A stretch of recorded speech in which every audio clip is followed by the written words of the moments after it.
the running world lost a great runner, a great individual. RIP to his family. He was so young. My condolences to him and to his coach, Kelvin Kimtu. He came through. He just broke the world record for fastest marathon. Only back in Chicago. What was that, in October? This is a tragic loss. He was only 24 years old. So I just want to send my condolences out to him and to his family, and to his coach's family. This is a tragic loss to the running community.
This is the one marathon shoe that I could see being a daily trainer, because a daily trainer is not supposed to have all that extra pop. It's not supposed to have the flair. It's supposed to be, in my opinion, just that borderline, baseline, boring shoe. Tack away the miles, tack away the time, and help you increase and build your base. And I think that this shoe does that a lot, especially if you're a hill striker. If you land from here to here, then this is definitely that. But I find that if you're a forefoot striker, or if you're a forefoot to midfoot striker, I think that this shoe really pops and it could go fast. It's just not, you won't find yourself going as fast as you might go in a Vaporfly or Alphafly, or maybe even an Adidas Pro 3, or maybe even a Saucony Pro. But you'll still be able to go fast. You'll still be able to hit different speeds. I just think that this is a very average, and I'm not saying this is in any disrespectful way, this is a very average marathon shoe. And average is a good thing. Like, it's in the middle. Like, it's not the fastest shoe, it's not the slowest shoe, but one thing I will say is that it's a very comfortable shoe. I don't think that it's necessarily a bad thing that's average. This might be the average shoe for the average person trying to run the average marathon, and there's nothing wrong with that at all. If you're looking for speed, this is probably not the guy for you. Probably not. There's nothing wrong with that. Like, I think, honestly, personally, where I see this shoe fitting in my rotation is, this to me is a great long run, long distance trainer. It's comfortable, you put it on your foot, you can kind of get the miles, you can take the miles off.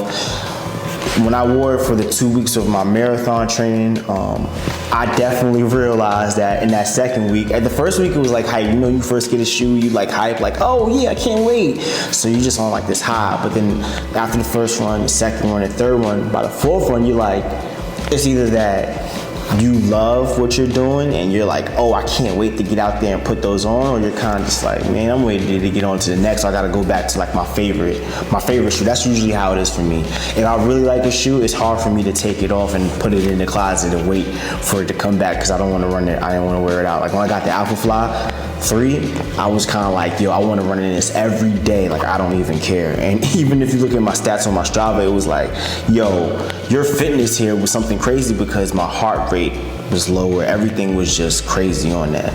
This one, after a while, I started to get bored running, just because, like, when you're going slower in this joint, you can go really slow when you're not paying attention. And every other marathon shoe that I have, they make me faster. So even if I'm going slow, I still will turn around and be faster. But this one doesn't make me go any faster at all. You kind of forget that the plate is there, but I definitely, like I said, I definitely think that this is an amazing long run shoe.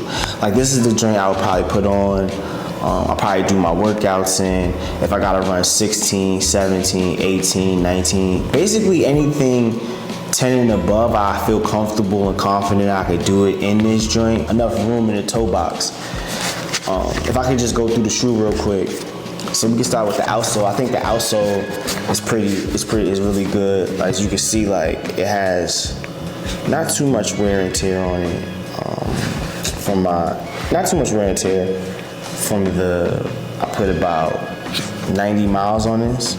90 to 100 miles. Not too much wear and tear. Still looks relatively brand new.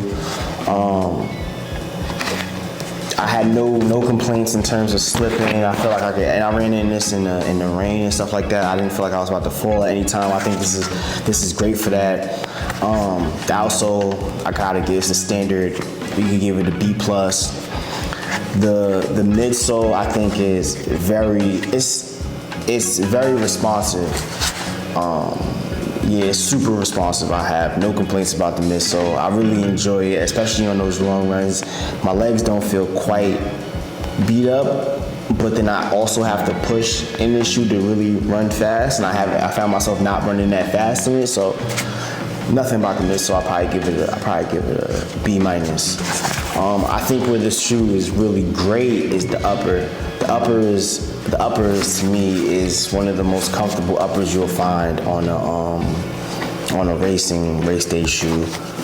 The tongue and the laces, y'all know if y'all been here for a while, you know I was roasting Adidas for laces and kind of for the tongue. And they went and they kind of did the same thing Adidas did with the laces. With the laces, the exact same thing as the laces and the tongue. But I will say this, the laces do not come undone, so that's a positive. That's a positive. I think that the average person, or like the person that's looking, because I looked up with the time, the average time for a marathoner is 4:29. I think that this would be perfect for you because it's like you can run, walk, you can do all of those things, and you need to push it. You can kind of really push it and get to it. If you're on the precipice of breaking 3 hours, this might not be the shoe for you. I'm not gonna lie. Or it might be, I don't know. For me, I don't think that this is not gonna be the shoe I'm gonna run Paris in. This isn't gonna be that. But I do really like this shoe for long runs, workouts, and all those different things. I just don't think that it's the marathon shoe for me to PR in, just because I feel like the effort that I have to put in to hit those faster miles, I feel that same effort. So to give you an example, when I was running in the Alpha Fly, I felt like everything felt easy. Like everything felt easy. It felt easy to the fact of if 1 to 10 is like easy to difficult, running like paces that are like 7 minutes and below in the Alpha Fly, I want to say felt like a 5 or 6. I'm like, yo, I'm just kind of going. I don't feel anything, and it's just like, yo, who am I? But running in this and running in this shoe, trying to hit those fast paces, is like an 8. Matter of fact, like I have to still give it I have to give enough effort to really get to those speeds that I really want to get to. So anything 7 below is kind of like, it feels like I'm running like that hard.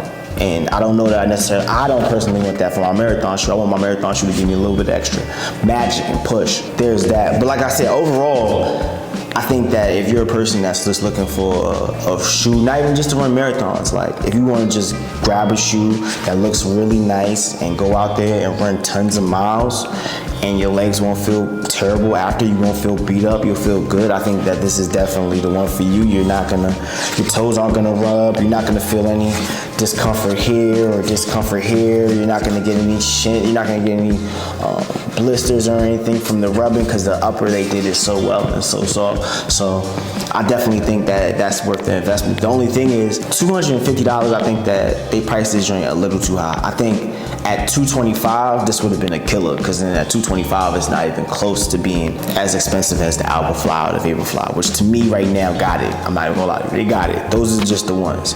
But at $250, I don't know if this is the one. Like I said, 200 to 225, game changer. Couldn't recommend this more. Couldn't recommend this more, because at 225, then you're comparing it to Super Blast, you're comparing it to the Saucony Pro 3, you're comparing it to all of the average daily trainers and all the super trainers and all the max cushion shoes. I think this one got those beat. But at 250, it's like you're in Vaporfly, Alphafly territory. You're right there, and I don't know if this one could keep up with those. You're in Adidas Pro 3 territory.